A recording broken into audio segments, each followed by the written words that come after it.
Everyone remembers the Phantom, but that's just the beginning. Here's every US jet used in the Vietnam War. Do not blink. Starting off with attack and strike jets, Douglas A-4 Skyhawk, the Navy's primary light attack jet during the war. It was the aircraft flown by John McCain when he was shot down over Hanoi. Grumman A-6 Intruder, a heavy-hitting all-weather bomber that was famous for its low-level night strikes against North Vietnamese targets during Operation Rolling Thunder. LTV A-7 Corsair II. This precise subsonic bomber arrived later in the conflict and played a massive role in the 1972 linebacker bombing campaigns. Now this is the Cessna A-37 Dragonfly, developed for counterinsurgency. This super tweet was used extensively for close air support by both the US and the South Vietnamese Air Force. Douglas A-3 Skywarrior, known as the Whale. It was the largest jet ever built for regular service on an aircraft carrier during the entire conflict. Next on the list is strategic and tactical bombers.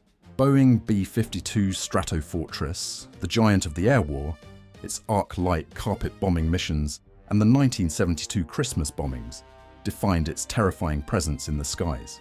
The next one, Martin B-57 Canberra, a tactical bomber that specialized in night interdiction, hunting for supply trucks along the Ho Chi Minh Trail in Laos.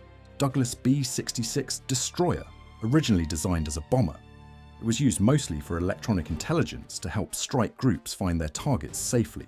Let's move on to fighter and interceptor jets. McDonnell Douglas F-4 Phantom II, the most iconic fighter of the war, serving as the primary MiG killer for the Air Force, Navy and Marines throughout the conflict. Next, Vought F-8 Crusader, celebrated as the last of the gunfighters. This agile jet maintained the highest kill-to-loss ratio against North Vietnamese MiGs. North American F-100 Super Sabre, the primary close air support jet for troops in South Vietnam and the aircraft used by the early MISTY forward air controllers. Republic F-105 Thunder Chief, the Thud, bore the brunt of strike missions over North Vietnam and pioneered wild weasel tactics to destroy enemy SAM sites. Convair F-102 Delta Dagger. These Delta Wing interceptors were stationed at Tan Son Nhut and Da Nang early in the war to protect against potential North Vietnamese air raids. Lockheed F-104 Starfighter, a supersonic interceptor briefly deployed to Da Nang and Thailand to provide high-speed escort for strike groups and radar aircraft.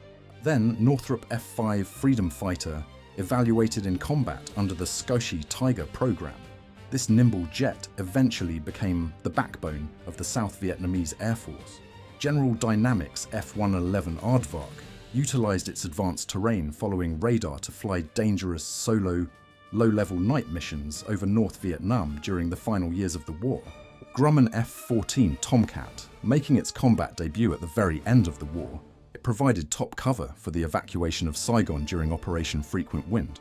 North American FJ-4B Fury, a classic swept wingjet.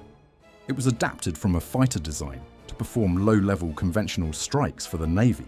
Moving on to reconnaissance and intelligence jets, Lockheed SR-71 Blackbird, flying at Mach 3.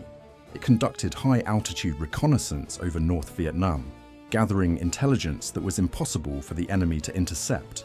Next, Lockheed R-12 Oxcart, a top-secret project for the C-1A. It was the forerunner to the Blackbird and flew high-speed reconnaissance missions over the north. Lockheed U-2 Dragon Lady, operating from the edge of space. These high-altitude gliders monitored North Vietnamese SAM sites and troop movements throughout the war. McDonnell RF-101 Voodoo.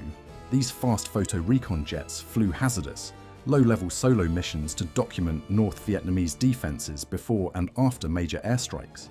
Up next, North American RA-5C Vigilante, a sophisticated carrier-based scout that used multi-sensor cameras to map enemy territory, suffering heavy losses due to its dangerous mission profile. Now, this is the Vought RF-8 Crusader, a modified fighter equipped with cameras instead of guns. It allowed pilots to get close to the action and document the war. Boeing RB-47H Stratojet, a specialized strategic jet. It gathered electronic signals while flying carefully planned missions along the borders of the conflict zone. Continuing with electronic warfare and SIGINT jets, Douglas EB-66 Destroyer, an essential electronic warfare platform that used high-powered jammers to protect American strike packages from North Vietnamese radar and SAMs. Grumman EA-6AB Prowler. Arriving late in the war, this dedicated jammer blinded North Vietnamese air defenses during the intense Linebacker 2 bombing operations. Douglas EA-3B Sky Warrior.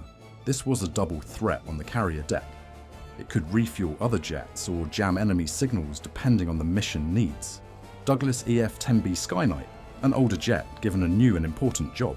It provided early electronic jamming support for the Marine Corps during the air war. Boeing RC-135 series, a large intelligence-gathering jet. It sat back and listened to enemy communications from high above to provide vital information. Boeing EC-135, a flying command post. It coordinated complex air operations and kept communications open across the entire theatre of war. Next up, jet-powered unmanned drones. Ryan Model 147 Lightning Bug, an early unmanned drone used to photograph high-threat areas like Hanoi and Haiphong without risking the life of a human pilot. Ryan BQM-34 Firebee, a remote-controlled scout. It was used for high-altitude reconnaissance and for testing the strength of enemy air defenses. Continuing with transport, tanker and VIP jets. Boeing KC-135 Stratotanker, the indispensable young Tiger tankers, allowed fuel-hungry fighters and bombers to reach targets deep in North Vietnam and return safely. The next one, Lockheed C-141 Starlifter, famously nicknamed the Hanoi Taxi. This transport jet was responsible for bringing home the first American POWs during Operation Homecoming in 1973. Now this is the Lockheed C-5 Galaxy. This massive airlifter was vital for rushing tanks and heavy equipment to South Vietnam during the critical 1972 Easter Offensive. Then Lockheed C-140 Jetstar, a small and fast transport jet. It was used to move high-ranking officers and urgent documents quickly between bases. McDonnell Douglas C-9 Nightingale, a specialized flying hospital that revolutionized the rapid medical evacuation of wounded soldiers from the war zone to hospitals in the US. Boeing 727, a familiar commercial jet. It was used to move large numbers of troops in and out of the region with speed and comfort. Boeing 747, the original jumbo jet. It handled the massive task of moving thousands of military personnel across the ocean during the war. Moving on to utility and training jets. Lockheed T-33, Shooting Star, a reliable two-seat trainer.